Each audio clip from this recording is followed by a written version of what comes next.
Starscream here, and I am the Lord and Master of the Geekcast Radio Network. Don't tell Megatron. Today on the Cinema Geeks, I give you my thoughts on Batman, the Killing Joke. We tell you why we think Ghostbusters and Star Trek Beyond may be worth seeing. And in our main attraction, we break down all the news out of this year's Comic-Con. all that and more coming up with the Cinema Geeks.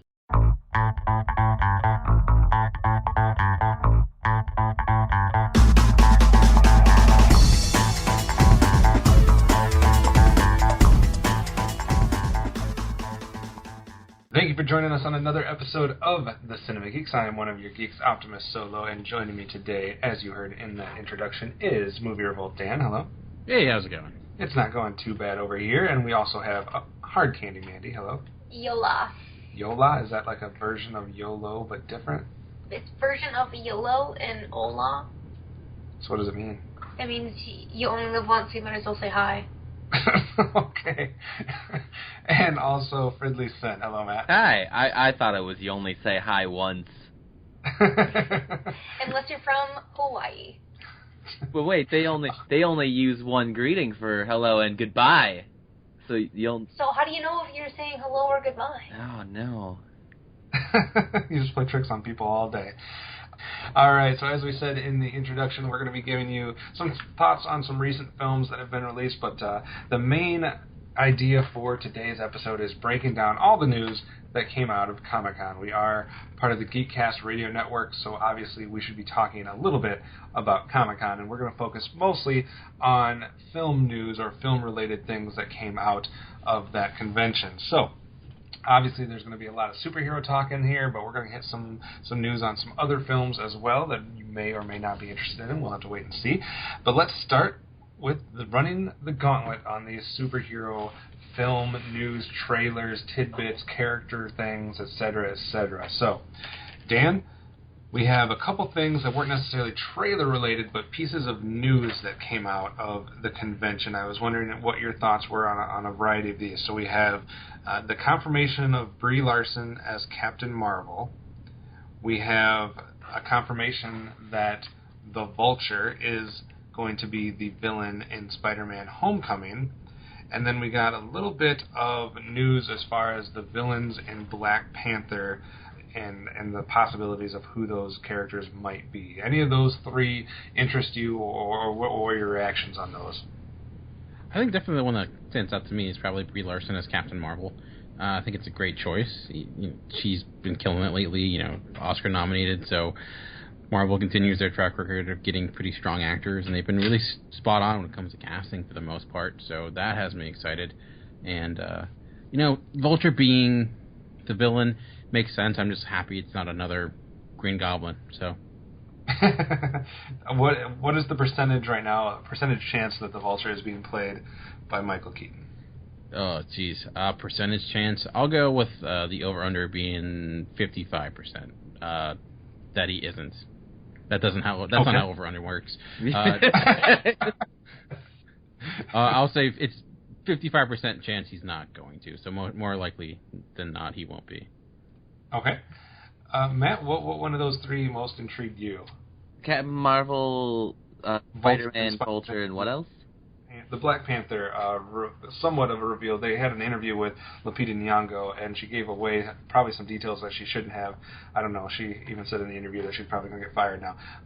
But it was basically talking about who the villains might be in that film, as well as who might be helping out. Yeah. She teams up with the CIA to fight some organizations that we don't really know about yet. And it's hinted that it might be the Andy Serkis character that we previously saw in Age of Ultron would be one of them. Dude, if they brought in Kraw into the MCU and, I just want to know what they're going to do with him. Are they going to make him made out of sound? Because that dude's supposed to be made out of sound. Just hard sound constructs. I don't know, could I say none of these got me excited?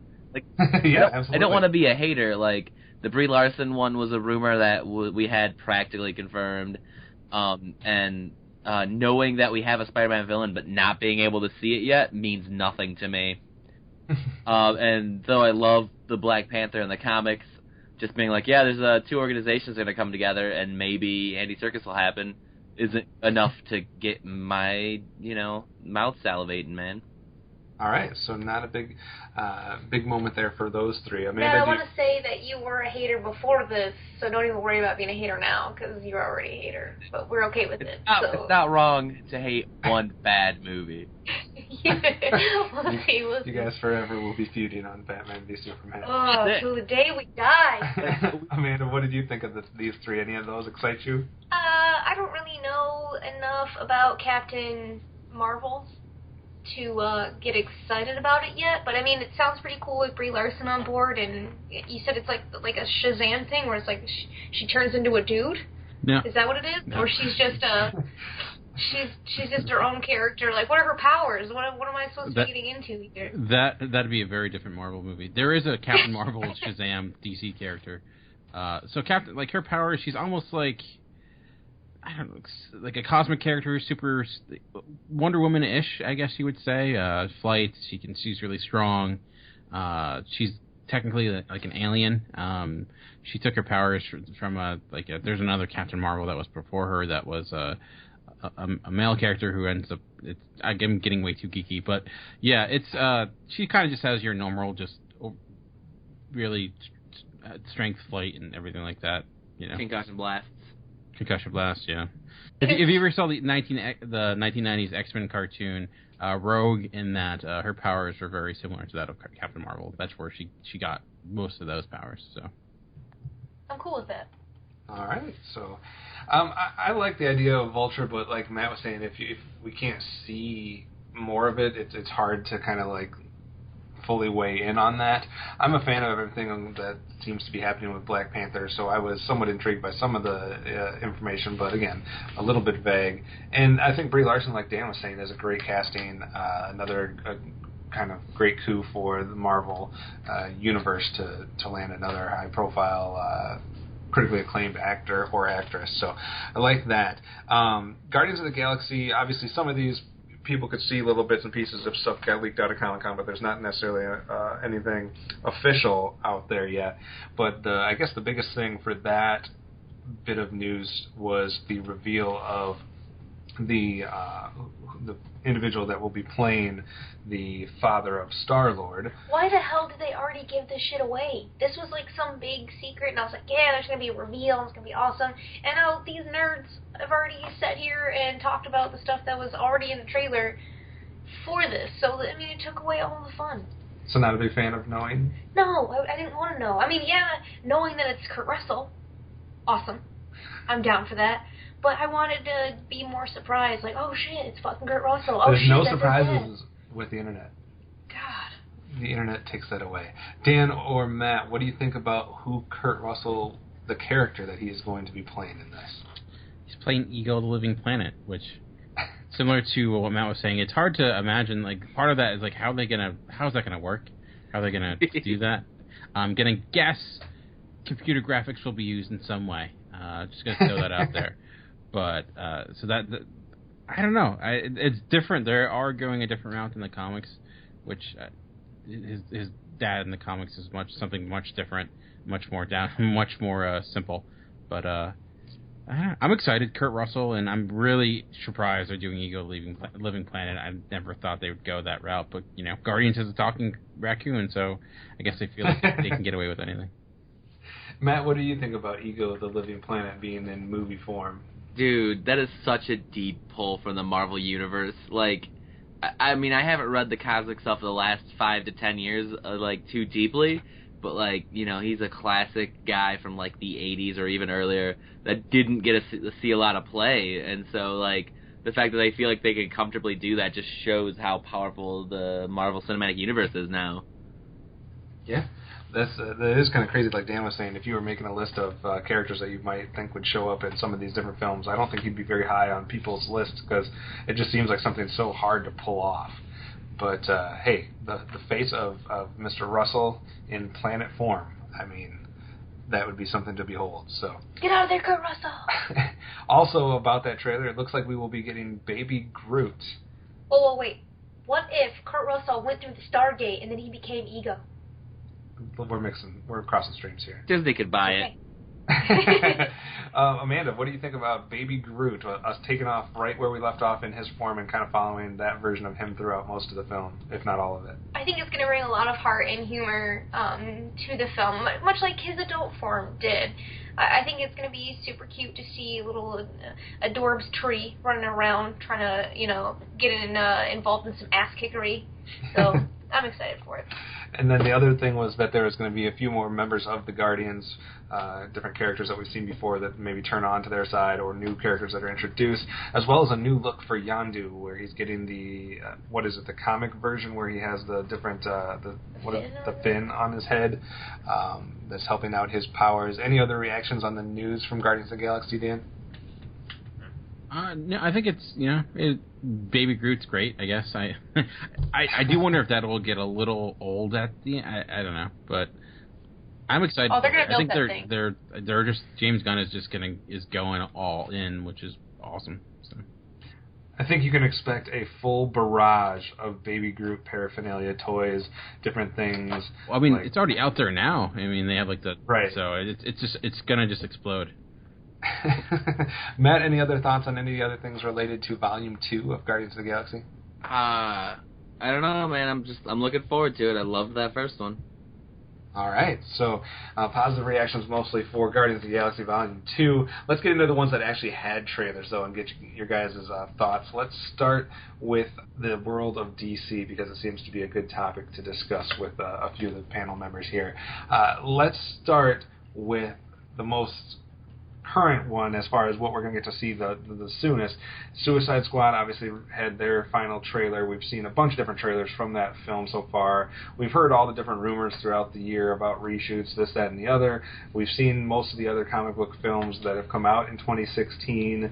Amanda, where are you standing right now with Suicide Squad? I still have a bunch more to say. I didn't think going into watching this trailer, I'm like, what else am I going to have to say about this? I've said it all, but oh my god. Super freaking ready. Let me look at my notes here. What did I write down? Oh, okay, so the visuals alone, I'm pretty sure, are drawing me in, and I'm convinced that the action is just going to blow me the fuck away, and all their witty banter and their team dynamic, I think I'm just going to be a total sucker for everything in this movie, and I'm just ready for it to be next week, and so I can see this. Which character are you most looking forward to seeing? Definitely really looking forward to Margot Robbie as Harley Quinn. I think she's going to just knock it out of the park. All right. Dan, where are you sitting right now with Suicide Squad? Overload as far as the amount of trailers and talk and this, that, and the other? Are you just ready for the movie to come, or anything you kind of gleamed out of these last little things? I'm definitely ready for the movie to come. I felt like the last trailer kind of did it all for me. I didn't really need it anymore. I thought, and I think that trailer was probably the best one they've had so far, the one with Bohemian Rhapsody. I think it, right. This one it gave me a little bit more, but I don't think it was as solid as that one. So it didn't really, make me more interested. It just seemed like it was just more additional footage. But I'm excited to see it for sure. I'm just glad it's coming out in 2 weeks, so that's great. But besides that, it looks good. Jai Courtney looks like he actually might be charismatic in a movie, which seems crazy. I think that. But he's hideous. I know. He's hideous. Dan, I'll ask you the same question. Is there a character you're looking forward to seeing more than any other one? I'm just actually kind of Will Smith in the sense of I'm hoping like he kind of gets back to the Will Smith I loved in the 90s. Like I feel like this might be like the resurgence of him as being a major action star again. So that's what I'm probably excited about. And Jared Leto's Joker, just to see how much we're actually going to get in the actual film. Yeah, because that's definitely the character they've shown us the least of so far through the different trailers. So a little mystery behind that one. Matt, has Batman v Superman soured you to any other DC films coming out this year, or is Suicide Squad still of interest? So I'm not gonna let one movie ruin a whole universe for me, right? Like I'm not a terrible person. Just an awful person. Sure. Wow. Hey, if I'm allowed to have my opinion, she's allowed to have her opinion. I'm not excited Like, if you'd asked me a couple months ago, I'd be like, yeah, I really want to see it. Now I'm like, I need to see it. But, I mean, it's not going to be a Friday night movie for me. I'm probably not... I mean, I probably won't even see it that first weekend. I'll probably end up seeing it a weekend later. But, like, I mean, I'm interested. And Will Smith in this last trailer looked good. And he was probably the one I was the most worried about other than Jared Leto. I mean, they have no idea what they're doing with that guy. I think he looks dope. Oh, I hate his look. What?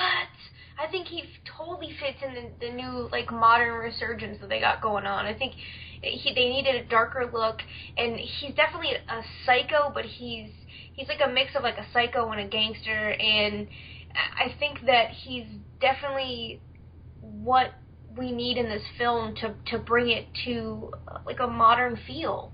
I mean, like, the Joker that we had with Heath Ledger, I think he definitely fit for a darker universe, but this one is more colorful and definitely in line with, like, the dark world. But I think that his look is definitely what we would see out of a Joker from this time. Sure. I think you have a lot of assumptions, though, that like, we don't know how gangster is he. We don't know how psychopathic he is. Dude, we know he has a posse. We know he's driving like a Lambo or something, so we already know that he's classy as fuck. And he is gangster because he has face tattoos and a grill. Well, I think he has a grill because Batman punched his teeth out. He needs that to eat food. Well, you can be gangster and still need to use them as a function as well. Gangster and dentures go hand in hand. That's what I think of. Sometimes they do. When you're an OG, that's what you need to do. I don't even know half the words that have been thrown out in the last 5 minutes. I'm so old. Matt, is there a character you're looking forward to, though, the most? Like, I wanna... Well, so, like, anyone who doesn't say Harley Quinn is probably wrong, because it's like, that's gotta be one of the most interesting characters.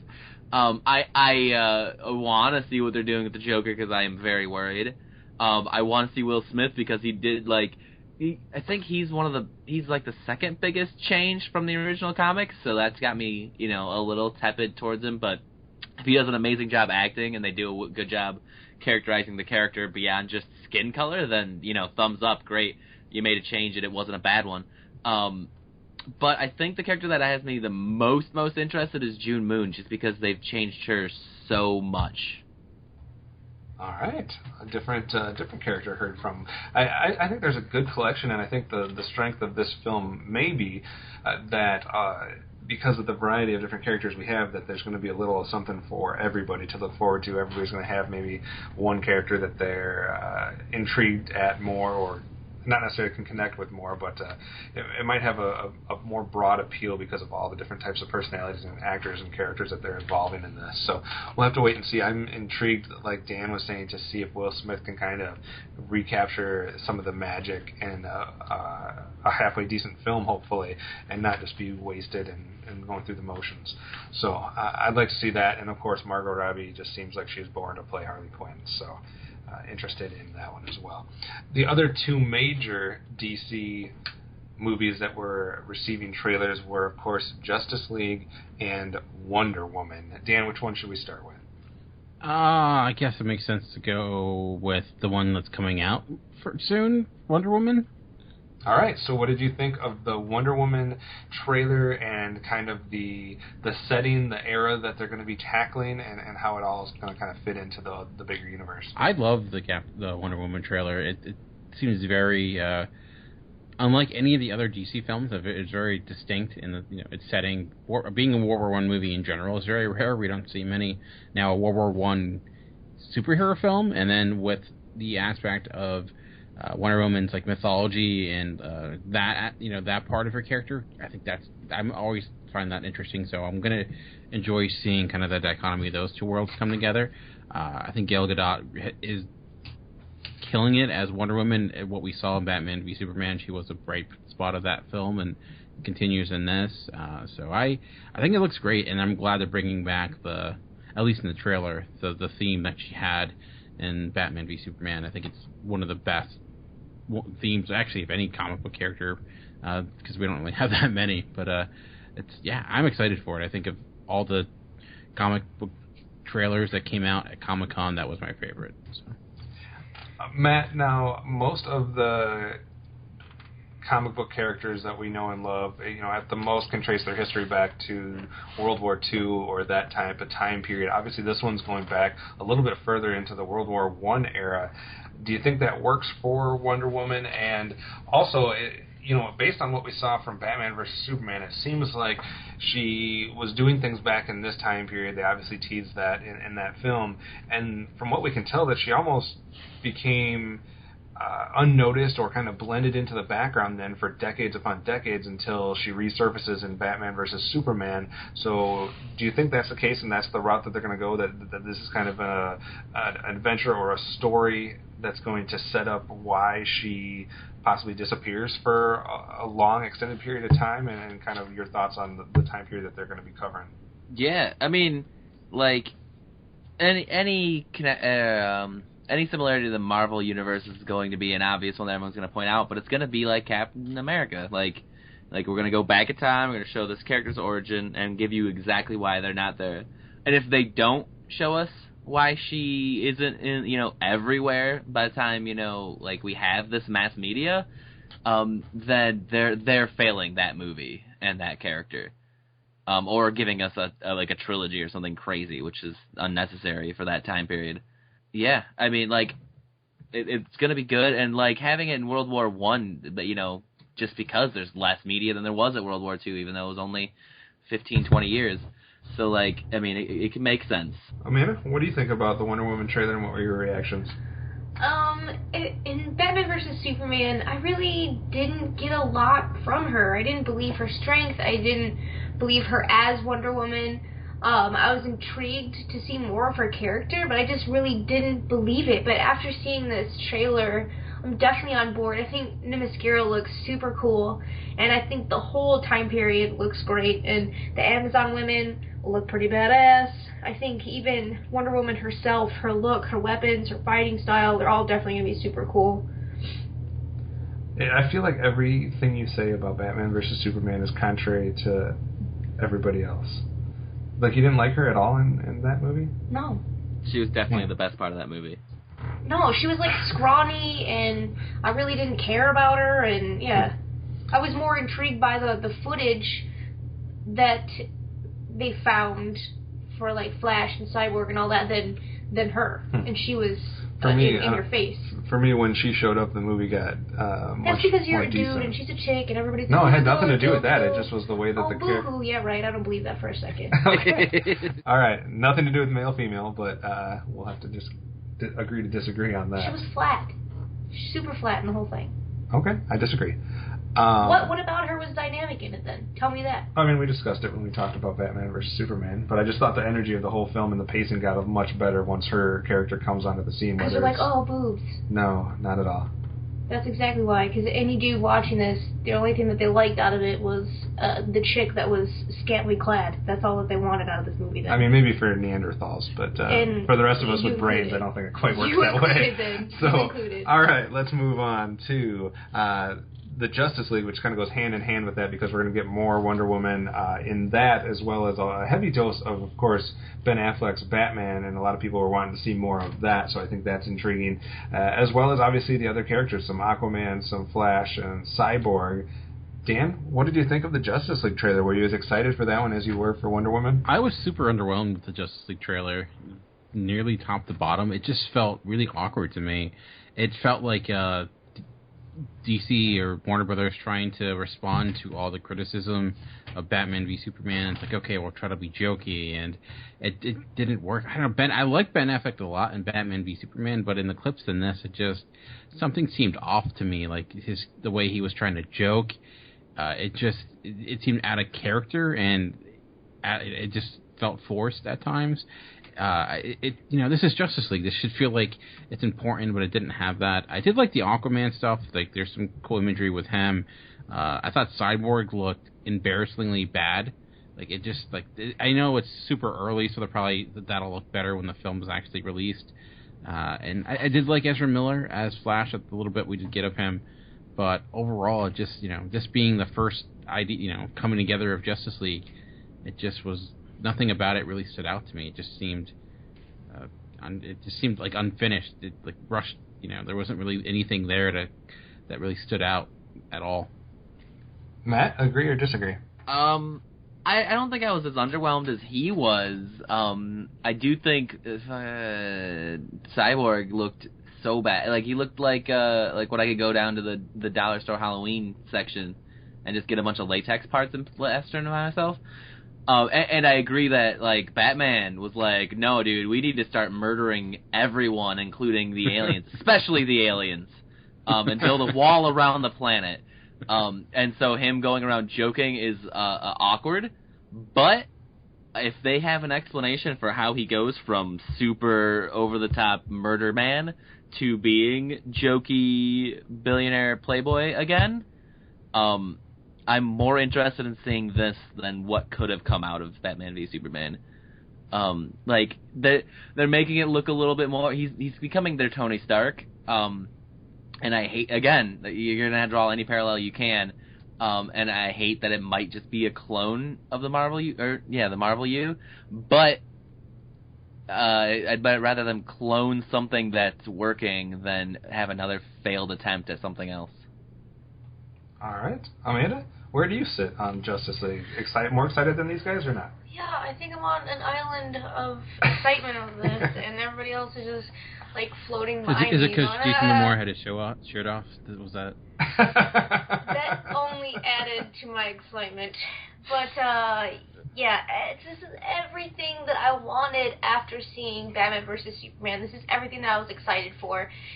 Cyborg does look just jank as fuck right now, but hopefully after some more production, his technology will get a little bit better. But I think it's definitely going to be super epic. I think the team is going to be awesome. I do love the Batman that we're getting right now. I did like some of his humor coming back in. I mean, he's dealing Which Batman do you like? The one from Batman vs. Superman or the one we saw from this trailer? Okay, so it's Ben Affleck as Batman, okay? He was going through a lot of bullshit up until now. Now he's got a new path to go on. He's got new people around him. He's got to be somebody who's likable to be on a team. You can't be the one asshole that nobody fucking likes on the team and then expect everybody to, like, rally with you. So he's got to show some fucking personality here or nobody's going to want to side with him. Except for Ezra Miller, who is just like, I want friends. So... I think that each one of these characters is going to be super awesome to see, and it's going to be really great to see them coming together. I've always liked the Justice League. I think the new Aquaman is the coolest thing I've ever fucking seen in my life. And watch out, Kevin, because I'm going to marry Aquaman now. Not Jason Momoa, just Aquaman. But yeah, I'm ready. I'm ready for it, and I feel like it's still a long ways away. I mean, I'm intrigued, too, by... Aqua Drago. That's what I'm going to call him. But I actually would probably rather see that movie. But I thought he looked legit. They didn't give us a lot. I mean, he doesn't obviously do much speaking or have any of that stuff going on. But I did think it was some intriguing visuals. But yeah, the visuals for Cyborg are terrible, and I just don't quite get where they're going with all the characters yet. I mean, we'll have to wait and see, but I have to see how, like Matt was saying, how Batman goes from one extreme to the other, and I don't want him just to be doing... He's not in an extreme yet. You don't know that. Just because he says a couple funny fucking things doesn't mean he's, like, happy fucking college time Batman joking with the frat guys. Just because Joker has a tattoo doesn't mean he's a gangster. Yes, it does. He's got face tats. This is different. It's not an arm tat. It's his face tat. We're going. Tattoo. We're going only off of trailers, and so we can only do what we can only do. And that Batman was super jokey. He was super jokey. I'm pretty sure he's got Thug Life tattooed on his stomach. Okay. He probably has Po Buddy's Nerfic too. What? I have no idea what that is. It's Nobody's Perfect, but with the first letter switched because you're not perfect. It's a lot of thinking. It's a lot of thinking. It's a tattoo people get. Like no regrets? Yeah, kinda. Oh man, we're going down a different path here. Tattoo talk from the Cinema Geeks. But the other DC property, of course, that received a trailer was a little bit of a different type of film, and that would be the Lego Batman film. Matt, did you see the trailer for that? And if so, what were your thoughts on Lego Batman? I did. I don't know. It's not for me. Like, it's I mean, it'd be funny if I caught it on a Saturday on TV. I'd probably hang out and watch it. I'm definitely probably not going to spend money on it, but it's got a lot of humor. Although I don't know, man, it's interesting. It's an interesting concept. The Lego spin-off movies and shows are an interesting concept to me. Amanda, what did you think? Yeah, I like it. Freaking Wiz Khalifa, Black and Yellow play, juices you up, definitely for it. I think that it's super cute, and I think it's going to have some adult stuff in there, and I'm still going to like it. Little kids are going to like it. I think that the animation's super awesome, and all the characters themselves are over the top and amazing. So I'm ready, too. I'm ready. And this is an instance where we can see multiple versions of Batman. He can do all of them. He can do Jack Nicholson or, the Dark Knight version or Ben Affleck's or Adam West. So we don't have to worry about him staying in character. He can just bounce all over the place. So I think that's something to look forward to. What did you think about Robin and Lego Batman, Dan?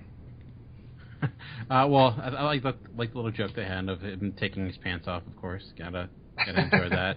I do like the fact that it's almost like a hybrid of every Robin ever in a way, or it's just like its own character, but it looks fun. I mean, it looks enjoyable. I think Will Arnett is killing it as this kind of comedic Batman. It looks like it'll be a good time. I'm interested in how you're going to make an entire movie out of that, but then they also made Lego movies, so that ended up working out okay. But for sure, yeah. So I think everybody's question is if they're going to be able to capture the same magic that the Lego movie did. That's the hard part, and I think it's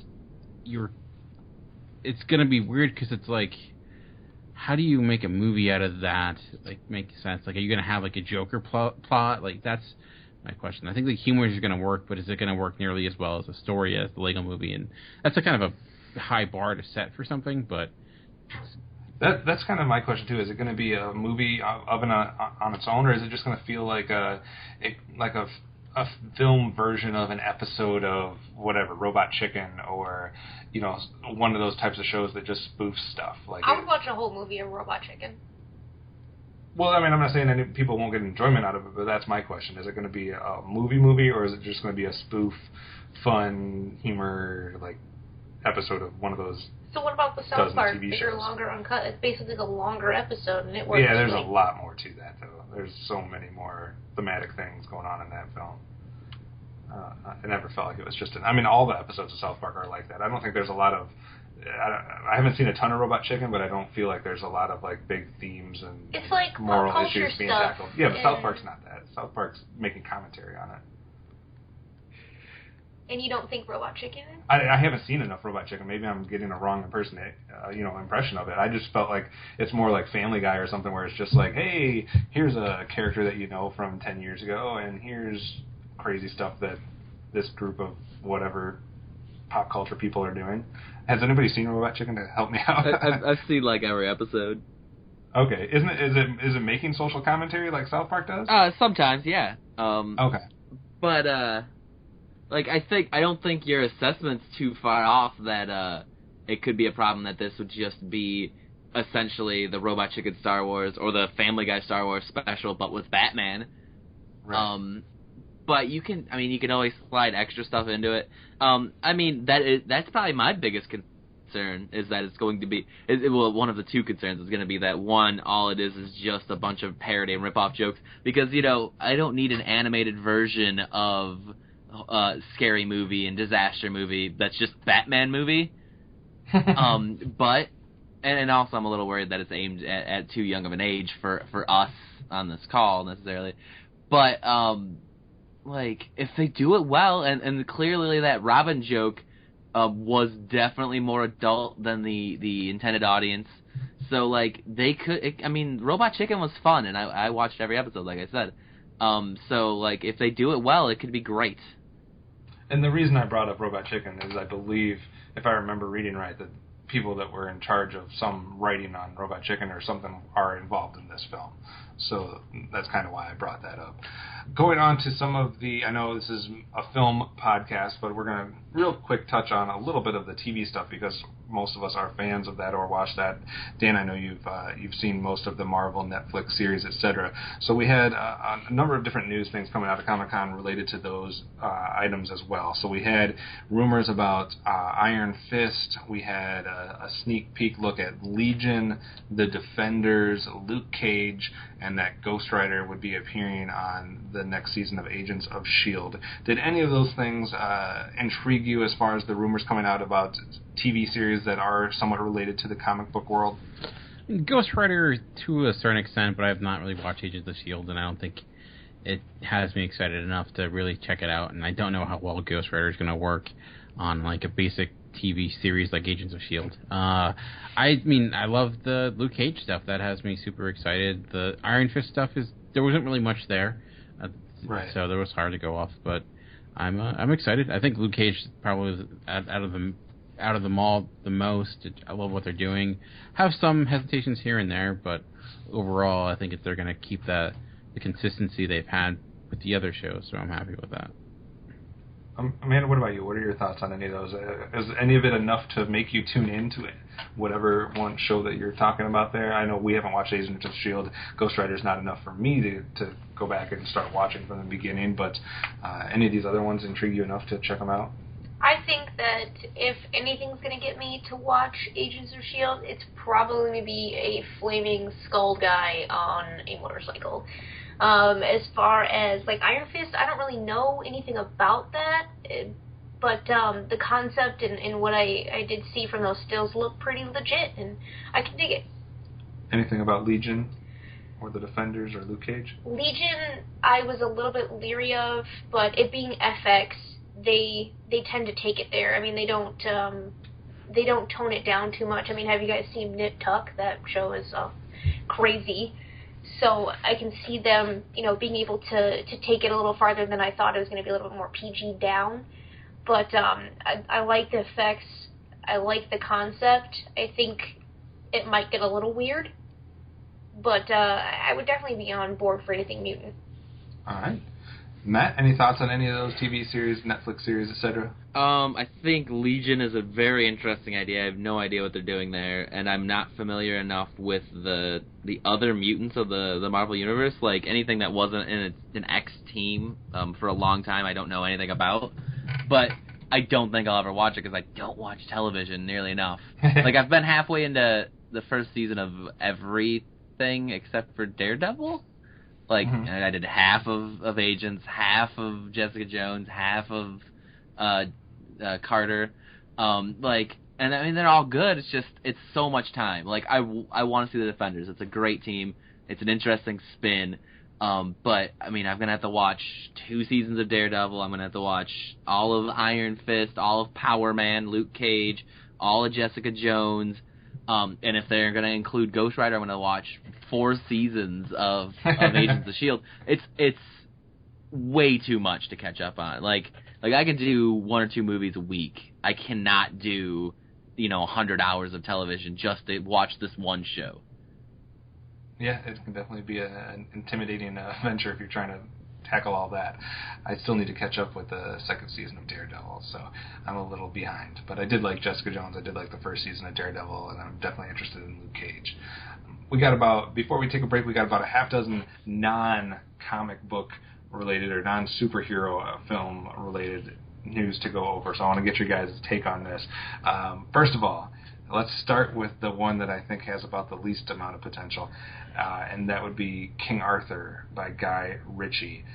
Dan, he was able to capture some magic and rejuvenate, in a way, I guess, one literary character in Sherlock Holmes. Is he going to be able to do the same with King Arthur, or is this just going to be bad? It's a good question to ask. I don't know. I feel like Guy Ritchie's kind of running out of steam. Like, I'm a huge Guy Ritchie fan. I love Snatch and Lock, Stock, and Two Smoking Barrels, and I like the Sherlock Holmes films well enough as well. But yeah, I don't know. King Arthur, I just don't really need one, I guess. I don't know. Like, I have no interest, and it just doesn't seem like it's something that needs to happen. But I just doesn't look like anything that's really all that appealing, to be honest. I mean, it has interesting cast. It's up your alley. Is this something that appeals to you? Yes, sir, it does. I love Guy Ritchie. Like Dan said, all his, Snatch and the, I think the Real Rock and Roll, was that him too? Nobody? That was him too. Yes, that was him too. I love a lot of his stuff, and especially the Sherlock Holmes movies, and I think that was a brand new style for him. Like, you can look at that and just know that that's a Guy Ritchie movie. And this definitely falls in line with that. There's, the steady cam when they're running and all that good stuff. But I think that this King Arthur story looks super cool. Like, even when he's pulling the sword out of the stone, it's not just all these other times we've seen it. He pulls it out. He's like, oh, I have this sword came out of the stone. There's, like, actually things going on while he's pulling it out. Like, there's, like, a disturbance.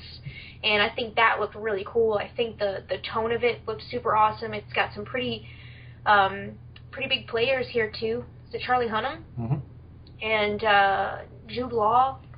I think that the cast could really do some good stuff with this. And the visuals that I've seen so far, I think that, along with the tone, I think that I would enjoy it.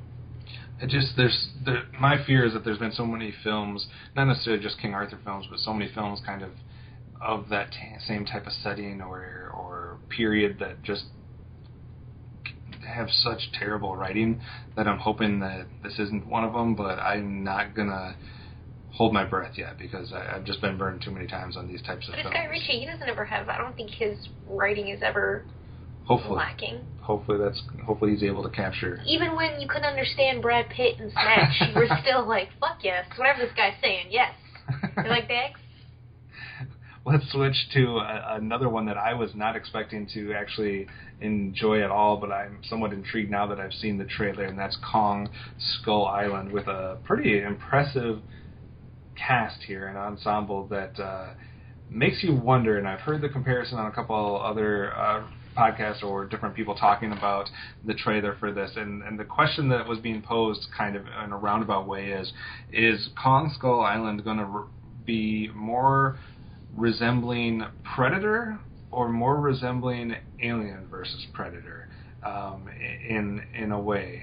So a lot of people are thinking it's just more of like this schlocky, like should just be like a direct-to-video type film, and then some people are saying that, based on the trailer, that it looks to be something that could be as good as something like Predator, where you have these people, somewhat trapped on this island, and it's a star-studded cast, and kind of the mystery and the intrigue of what's going on. Matt, I'll start with you. Are you excited at all about Kong Skull Island, and what do you think is going to happen with that? I'm not even half as excited about Kong as I am about fucking that King Arthur movie. That looked way better. Oh, yeah? Like, you're excited about King Arthur, too, so you and Amanda on point with that one. Yeah. Yes, like, I mean, well, one, we do not get enough medieval or fantasy movies, like, just as a whole. Right. And the fact that a good 70% of them are terrible means that we just need to crank out more so that, we get that 30% every once in a while. Like, I don't know, it does look very, very intense and very thriller, edge of your seat. I mean, even the trailer makes me a little uneasy, and I watched it on my phone. And the cast does look great, and I'm curious to see what all crazy manner of beasts they do. Like, is this going to be like half of an origin for Godzilla or some of the Godzilla monsters? Right, there's plans to cross them over, right? So like, I mean, this could be, it could be great. It could also be, like you said, schlocky and terrible. I'm gonna watch the next trailer because this one hasn't sold me necessarily, but it's piqued my interest without getting me excited. Right, Dan. For people that were disappointed or the negative reactions that some people had to Godzilla, do you think Kong Skull Island is going to be enough to bring them back into the fold, or what was your opinion on this trailer? I think, well, the benefit of this is that I think this cast at least seems a little bit more well-rounded. I thought, the cast for Godzilla had potential, but a lot of its best stars kind of got left on the wayside, and we're following Aaron Taylor Johnson for way too long, and he was void of charisma. Where this, you have Tom Hiddleston, which I think obviously is a huge step up, so I think that's a huge benefit. So even if we don't see a lot of King Kong, and he's a peripheral character for a great deal of it, then that'll be a benefit. I guess I didn't really even see the Predator vibe, like that didn't even come to my mind. I don't know. I enjoyed it. I think it looks more like, I guess in a way it felt more like Lost World or Jurassic Park-ish to me. Not to that extent, but just seeing them come to this island with all these creatures. I actually kind of liked the Peter Jackson King Kong. I think maybe it was a little over long, but I thought some of like the T-Rex fight scene in that with the King Kong was fun. With this, I'm interested. Like there's been so many King Kong movies. Like where much further can you go besides making him really big? I guess. So I'm hopeful.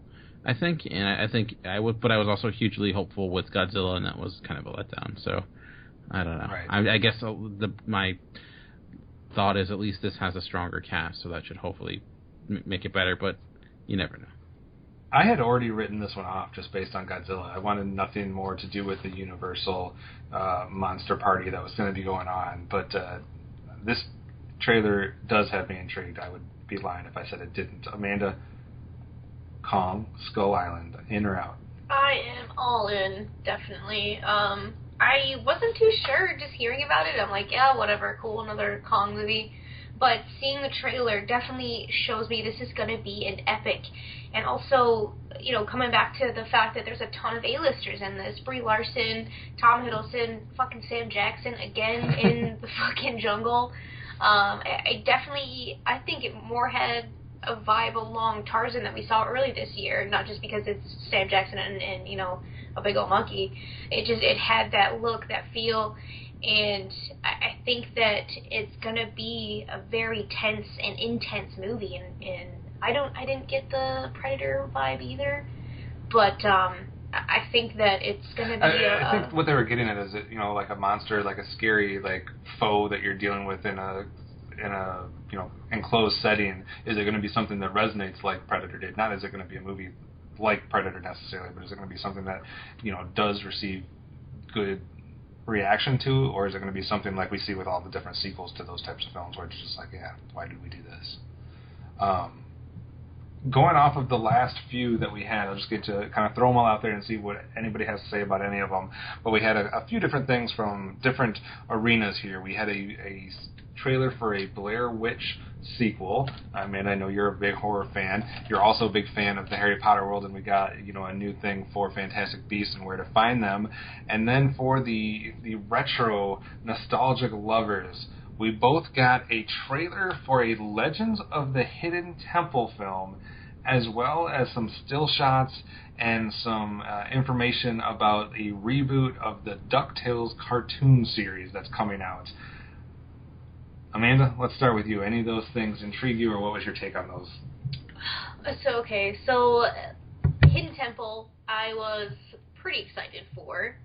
I loved the show growing up, watched it faithfully, and wanted to be on that fucking thing. But Olmec was pretty legit. I was kind of scared of him. But this movie looks bunk as fuck. Like, I think it definitely looks like some Nickelodeon movie that is just not, I don't know. I couldn't get behind it. It looked too cheesy, and everything was too forced, and it just did not look good. I think eventually we're going to have to put out a Cinema Geeks dictionary for me that just tells me what all these words mean that are being thrown about. Maybe you should just live your life out in the public. Bunk? All right. Maybe you should just listen to your co-host and get to know us, Kevin. I guess. I got to look up these things and be more in with the crew here. Amanda, what about the other films? Any thoughts on Fantastic Beasts or Blair Witch? Oh, you want me to get into those too? Because I got a lot to say about those. Go for it. Let's hear it all. Blair Witch, I didn't know if it needed a fucking sequel, and it's coming a little late. But it could be legit, though. It also will be super B-rated. I'm not really so sure on this one yet, but I was scared as shit by the first one. I don't know if I can, this found footage thing has been done to death, but I think if you like the first one, this one, might take you back to that same place, middle school, whatever the fuck age you were when you saw this. And as far as Fantastic Beasts, holy shit. I'm so beyond ready to just jump back into the Wizarding World. There's no holding me back from this movie. I'm going to be waiting in line, definitely. And now we get to see some more creatures, and they look super, super cool. And I think that the scenery and, like, all the displays of magic are really epic already just in the trailer. Eddie Redmayne seems to bring, like, a quirky wit. So, yeah, I'm ready. I'm ready. All right, so big fan of some of those titles that are being bantied about. Dan, any reactions to any of that last group? Well, I've actually never seen Blair Witch, the original. It's oddly enough, so I can't really. So, I like the Fantastic Beasts trailer. I'm curious about that, how that's going to work. I do feel like we're not getting enough of the Eddie Redmayne character though so far. Like I feel like we've had 2 or 3 trailers and still really don't understand who he is. But I guess that's what the movie's. They've almost shown just as much Colin Farrell as they have Eddie Redmayne so far. Yeah, I think Eddie Redmayne's character is more of a meeker character. Yeah, but I don't know. It looks. But yeah, so I'm excited for that. I think there's a lot of potential. I'm excited, like Amanda said, I'm excited to get back to the world of Harry Potter, especially with it being like, what is it, like early 50s or so, something like that. So it should be fun. Right. Matt, you're all on board for Ducktales and Legends of the Hidden Temple? Which ones did Amanda not like? Because those are, no. Like I'm right there with her. Hey Amanda, what team were you on Legends of the Hidden Temple? Oh man, I don't even. The blue iguanas or something. Blue barracudas don't even fuck with me. Don't even fuck with me. I was impressed with how Jaguar, it looked like they just somehow still had the set. Like they probably did. It looked like that stuff was straight from the game show. They pulled it out of storage, and they're like, "What can we do with this before we burn it all?" Like video game movies need to do this. Let's not just do it with game shows. Let's pull this stuff right out of the show and put it in the movie. I'm sorry, Matt, continue. The problem is that you don't have a physical set for your video games, so it's hard. They got the same host, even. Did they? They got the host from Legends of the Hidden Temple to be in this movie. Man. He looks old as shit, but he's the same guy. Well, he's not messed out, so we're doing okay. But he was messed out? I don't know. I'm just saying he could have been. His show went tanked under. Like I think everything Amanda said was on point. It's definitely not aimed at us, and it's definitely not aimed at us. Like whereas the Batman one, where it's like, oh, that's got some stuff in it. This is one of those ones where it's like, it's tapping into '90s nostalgia, but the only people that are going to be nostalgic about it and watching it are people with little kids. It just seems weird though, because it's like it's totally not for the audience that it totally is for. Yeah, that. That totally. But maybe it's just a backdoor pilot to bring the TV show back. There we go. I mean, and like, if they did that, I'd watch it. Like, I'm assuming that's not going to be in theaters, right? That's like a TV movie? I can't. Yeah, it's got to be straight to Nickelodeon or Disney or whatever it was. This is a straight to TV movie. The Rugrats movie had better production on it than this did. Well, the Rugrats movie was in theaters. Exactly. The live-action Rugrats movie? Because that'd be amazing. Oh. They did do the all Look grown who's up. talking now. Yeah. We already have it. Let's just keep interrupting. I can't well, it's fine. That's what this podcast is for. I don't have the time to watch 4 seasons of Agents of S.H.I.E.L.D., but if they brought back Legends of the Hidden Temple, or they brought back Guts, or any of those other 90s, like, kid-aimed... not reality show. What are the game shows? Game shows. I'd catch one every now and then. Like I don't have to follow up. I don't have to watch every episode. Like I'd watch it every once in a while. So like yeah, I'm all for it. Though again, that movie doesn't look like it's aimed at the people that will remember it. Right. Geez, what else?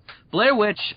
Zero interest because it's a horror movie only. But I was listening to another podcast with a horror aficionado, a guy who actually, he's a novelist. He writes horror books, and he hosts a website where he reviews horror movies, and he watches something like 400 movies a year. And he said, so this is my news source, that it's supposed to be essentially Blair Witch 2, but not Blair Witch 2, which was like a movie. This is supposed to rewrite it, it's like a half reboot, half sequel to the first one. Which if fans hated the way they took it away from the found footage after the first one, might be a great appeal to the old fan base, and that's a good idea from a logical standpoint. Right. I don't even remember watching Blair Witch 2. I've seen more of Blair Witch 2 than any other Blair Witch, anything else. I know I've seen it, but I don't remember. I didn't even know there was a second one. Yeah. Yeah, it's not found footage, and I don't think it was very popular. All right. Well, is there anything else to talk about? Like Ducktales looks interesting, but all we have is a couple of stills to go by. I'm not interested in Harry Potter movies, although I might pick up the books to read them. I'm intrigued by DuckTales because I can't believe that hasn't been redone yet. So, but Matt, you shouldn't be deterred by Fantastic Beasts because it's not from a Harry Potter book, so you can't be shitty that it's not the source material. Like, exactly like that. It's something different, and it's just a wizarding world. There's not even any Harry Potter in it, so you should just go see it, because it's not going to be disappointment. It's not from the book. It's not... Just see it, Matt. But I haven't seen the other, 7 movies. It doesn't matter. So, it doesn't matter. It's going to be nothing like that. I don't know that universe anymore, because it's going to be different. It's going to be different. She wants you to see it, Matt. What is it? It's like November? Yes. I might see it. She's got 3 months still to wear on you. Yeah, no, dude. Here's the thing. I as cynical as I am, and as negative as I am about a lot of things, I just want to enjoy myself at the movies.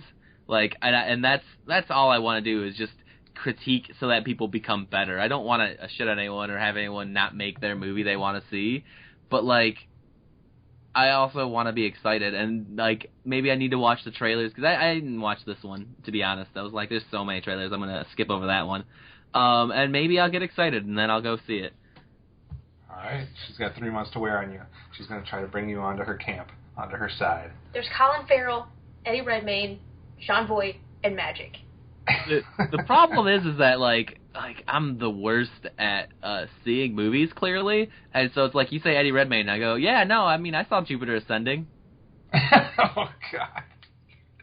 Sorry. I don't know if there are any other Eddie Redmayne movies that I've seen. The Danish Girl. Never even heard of that. You with Stephen Hawking. I haven't seen. I don't watch biopics often. Just keep your impression from Jupiter Ascending. That'll be it. Hey man, that movie was a great trilogy smashed into a terrible, overlong movie. That was what that movie was. That was a mess. All right, well, we're going to take a quick break. When we come back, we're going to give you some quick thoughts on some films we've seen recently before we close out the show. After these messages, we'll be right back. On the Simplistic Reviews podcast, we talk movies. We talk TV. We talk. Hello, Julie, what the heck are you doing? Trying to make our thoughts sound more exciting by adding explosions. Yeah, I'm pretty sure you could have got the point across with sound effects, not the real thing. Car. Download the show on iTunes or at simplisticreviews.blogspot.com. I'm sure your insurance company will cover that. No, they won't. No, they probably won't. Hey guys, it's Optimus Solo and Hard Candy Mandy. And we just wanted to let you guys know about another podcast out there that we both think you would all enjoy. It's one of both of our favorite shows to listen to, and it's none other than the True Bromance Podcast. True Bromance is a movie podcast hosted by longtime friends Hyro and Barry, and if you like to smile, laugh, and just be genuinely entertained while listening to movie talk, then this is definitely the right show for you. Each week, the guys break down a recently released movie, and not only do they tie in the movie that week to the beers that they are drinking during the show, but they also tie it in to a real fun top and bottom 5 list associated with that movie. It's a blast hearing both sides of these lists, and it definitely makes them unique amongst all other movie review podcasts. So we definitely want to recommend all of you guys to go check out their show. Just search out the True Bromance Podcast on iTunes, Stitcher, and all other podcast platforms. And if you listen via iTunes, do us a favor and leave them a 5-star review. And don't forget to let them know that the Cinema Geeks sent you.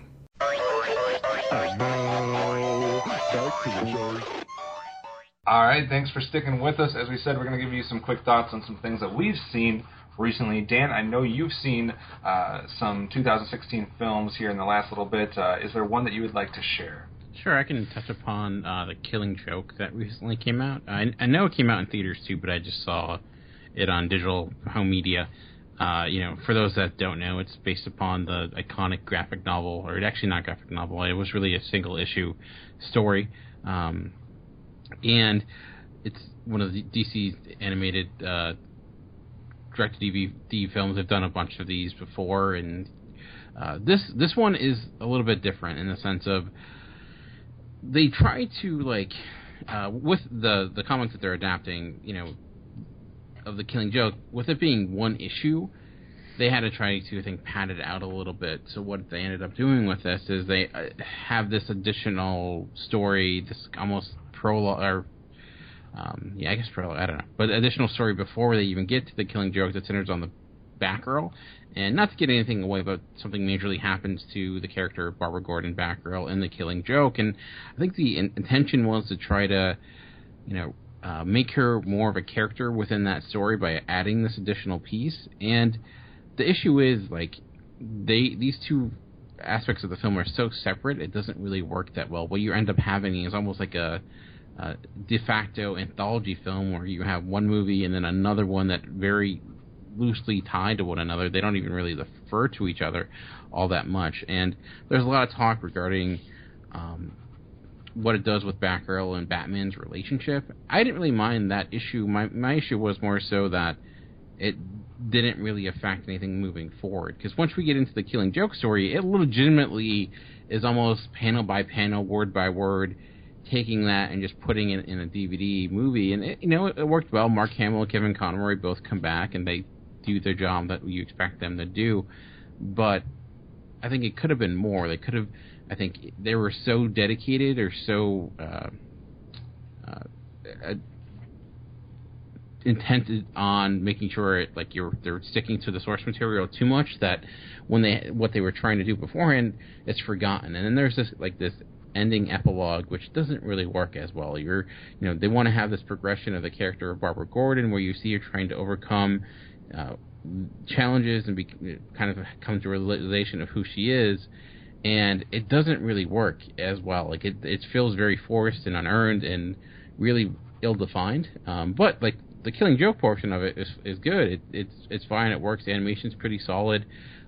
There are legitimate times where they just take a panel and they put it on the screen, and I thought that was okay. Sometimes I felt it was a little bit too forced, maybe a little bit too much of pandering, but it was enjoyable. I think it could have been better, and it could have been one of their best movies where it's just one of their, better. It's one of their good ones, but I wouldn't put it up there with, I think, like Red Hood is one of their best ones, Dark Knight Returns, some of the Justice League films, like Flashpoint Paradox. But, if you're a Batman fan and looking for something different, I think it's something to check out, but somewhat disappointing compared to what I could. I haven't checked what it's scoring on any of the Metacritic or IMDb or Rotten Tomatoes or whatever, but I swear I have not heard a single positive Facebook message or tweet about this film whatsoever. I think a big reason is due to something that happens in the movie, which I won't give away. I think it's. I'm not sure, but I think it's overall. I saw some positive reviews. I think it's, from what I saw was that it was getting an okay reception, but somewhat disappointing. I know it did really well in theaters. It made like $4 million for one day in limited release, so that's pretty impressive. Wow. So it was one of the Fathom events things where they just do it for one night, and right. And it's also the first one that was rated R, and I'm actually kind of glad they didn't push that much. Like, in a way, I don't even know if it needed to be rated R. I guess it did for certain things that happened, but I would think like some of the, like a Flashpoint Paradox, I felt was much more graphic and much more deserving of the R rating than this. And not that that's a bad thing. I think it's a good thing that they didn't then become R rated and up the violence to an nth degree just because they could, or make it overly sexualized just because they could. I think they were reserved with it, which was the better choice. What score out of 10 would you give The Killing Joke? That's a good question. Probably 6 out of 10. Okay. Matt, you have now seen another film since we did our half-year look back. Why don't you give us your thoughts on Ghostbusters? And it was one of the most polarizing films to be talked about heading up to its release, obviously, before anybody had seen anything, which take that for what it's worth. But once you actually saw it, what was your reaction? And kind of give us a breakdown. All right, yeah, it's like still polarizing, but I think it's all for the same reasons as before. People be mad And I don't even know why. Like, I'm cynical, right? Like, we can tell that when I go into something, especially something that has a source material, I'm, like, looking at it from the point of view of, like, how are they ruining the thing I love? And, like, don't get me wrong, I was holding my breath. Like, I didn't want a reboot of Ghostbusters. The Ghostbusters 3, sure. I mean, it's been too long, but go for it. But a reboot? Not a good idea. But coming out of it, like, I thoroughly enjoyed that movie. Like, I loved it. I thought almost everything was on point. Sure, Chris Hemsworth was a little over the top, but, I mean, they made him a character, and they stuck with that character, and it was well written. Like, you can't argue that. It was well written. Whether you don't like the jokes, if they fell flat, whatever, they were consistent, which is hard to do in a movie somehow.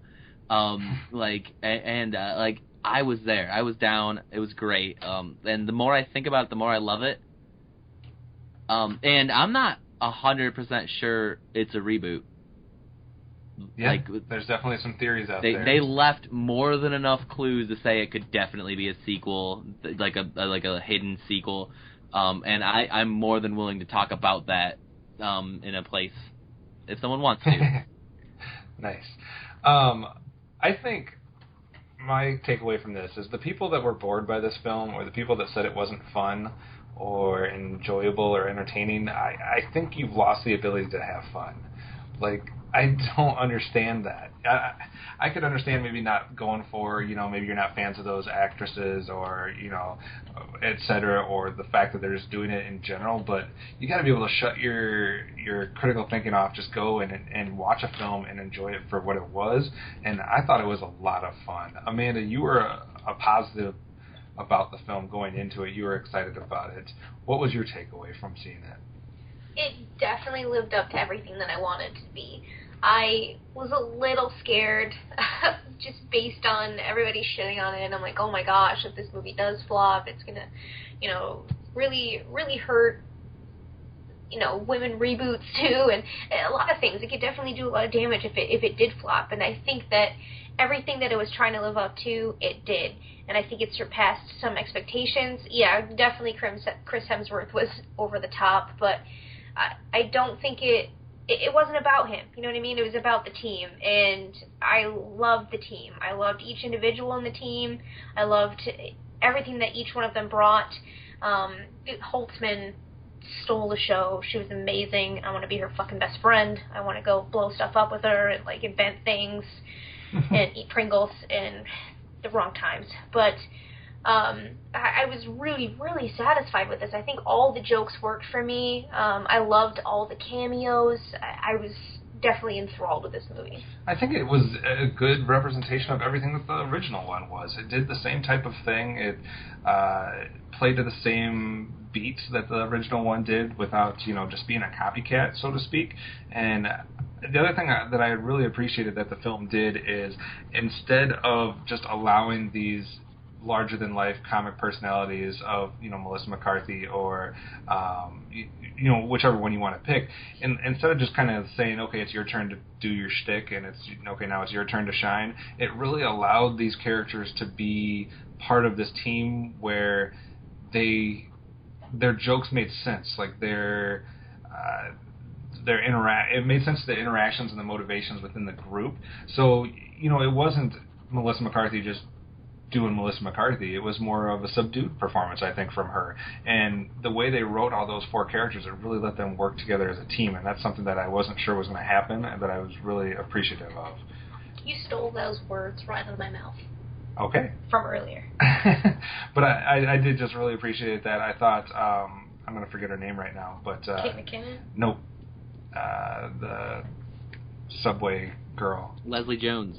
Yeah, Leslie Jones. I very much enjoyed Leslie Jones. I mean, I do think that McKinnon stole the show, but I thought there was something to enjoy from all of them. Some of the cameos might seem a bit forced and might not be for everybody, but I think it was all in good fun. So I had a lot of fun with it. What score would you give it, Amanda, out of 10? Ooh, I'm going to give it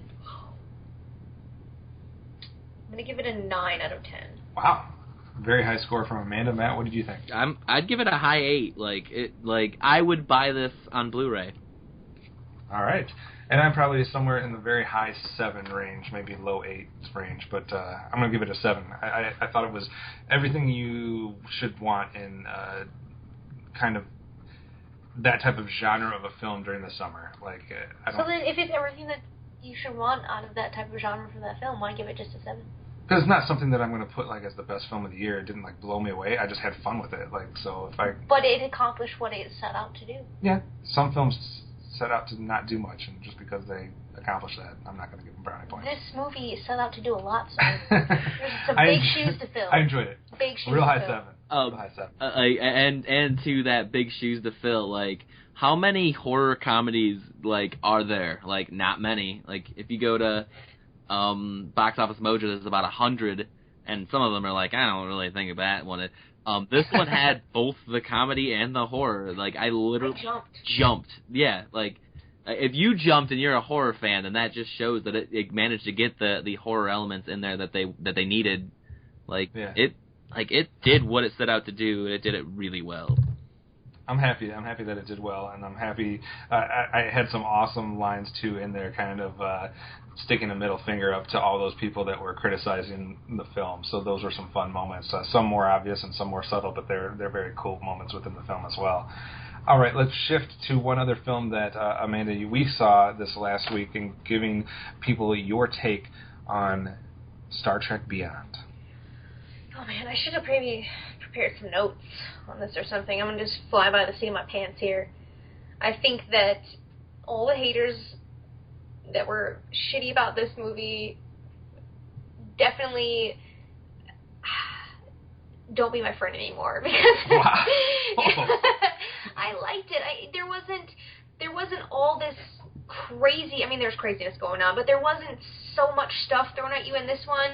And I've heard people say that they were bored or whatever, and I think that this one was just about showing you how deep-rooted this team and this crew really got as far as their relationships go, because they were in deep space together for so long. They were going through a ton of stuff together, and they managed to grow into a stronger crew and really, love each other. And I think that this movie was trying to set up the fact that there is this strain of longevity in their crew. It definitely shows that this crew is going to take it there, and they're going to be together for a long time still.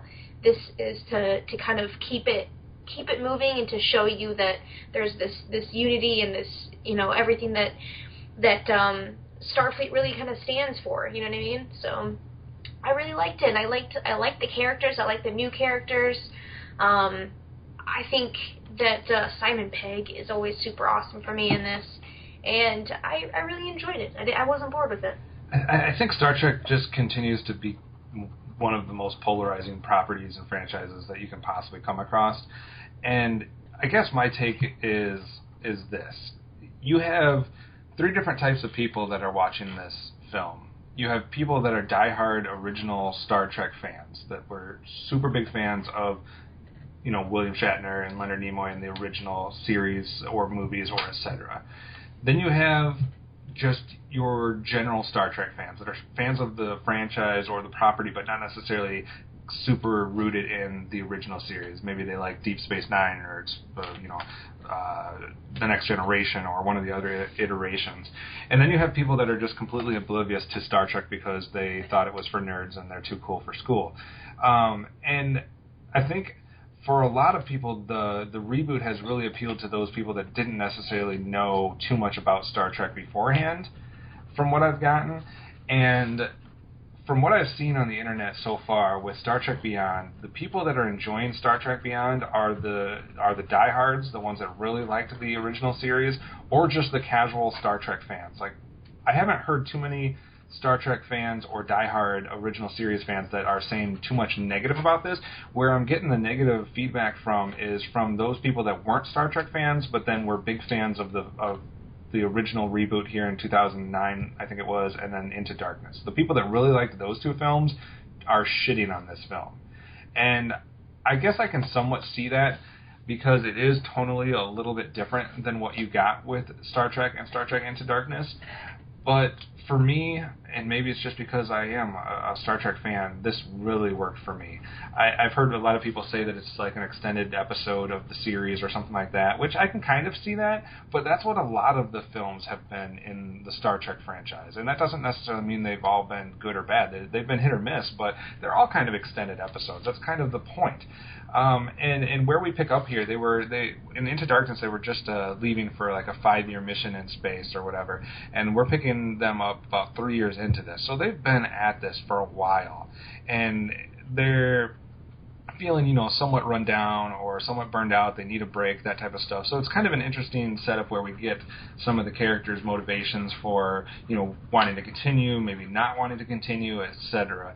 And I think it's a good character piece. The thing that I was worried about is I wasn't sure if it was going to be dominated by Justin Lin or dominated by Simon Pegg, who is a big Star Trek fan. So I didn't know who would win out in that battle, and it seemed like, for me at least, that Simon Pegg wins out in that. You do have some action sequences that you can definitely see some Justin Lin in, but I think there's enough Simon Pegg influence to kind of to make it work for most Star Trek fans. I loved Sophia, I'm going to say her name wrong, Botella, what was her name, Jayla?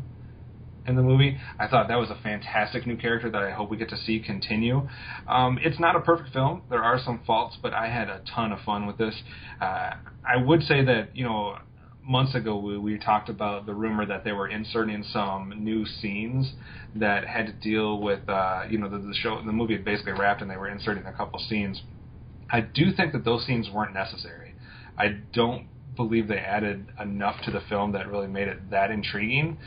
But outside of that, I really didn't have too many issues with that. I had a lot of fun. To me, this, and just like Ghostbusters, this is what you want from your summer blockbuster, science fiction, fantasy, whatever genre you're going for. To just sit back, have some popcorn and pop, and just have some fun with it. Because I had fun the entire time. You get Idris Elba as a villain. You get some cool moments between the cast that we've already kind of gotten to know over the past 2 films, and I was never bored. I was never having a problem with the pacing whatsoever, so I would recommend this to any Star Trek fan. If you're not a Star Trek fan and all you liked was Star Trek and Into Darkness, maybe stay away from it. You're not going to like it, apparently, but if you like any of the other Star Trek properties, I think this is going to be right up your alley. So I would give this one a 7 out of 10 as well. What about you, Amanda? Oh, man. Yeah, I give it a 7. All right.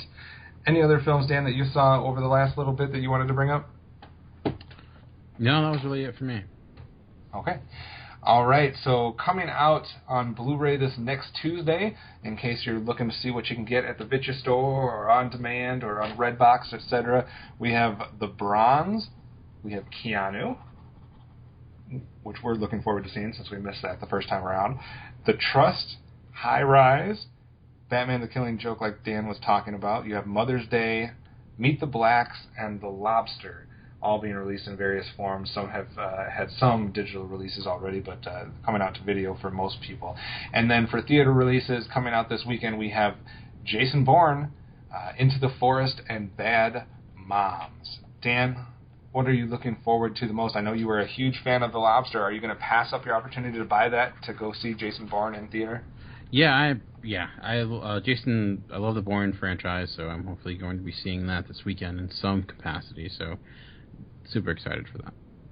All right, Amanda, you buying Keanu or going to see Jason Bourne? Oh, shit, son. Well, I definitely want to see Bourne. Definitely have been waiting for that, just seeing Matt Damon knock that dude out with, one swift one. I'm like, yes. But Keanu and The Lobster, I really wanted to see both of those, so I'm kind of stuck. I know I'm going to see Bourne, so we'll just kind of fudge it here and say that I'm going to buy Keanu. And then wait and buy Bourne to see it later. I like intrigued by all of them. I want to see The Lobster, I want to see Keanu, and I want to see Bourne, but I'm not going to pass up the opportunity to see Bourne in the theater and get back to the Matt Damon goodness. So I'm right there, too. Matt, anything on that list that intrigues you? Honestly, I didn't know that they were doing a straight-to Blu-ray DVD Red Sonja story, and, that intrigues me. All right.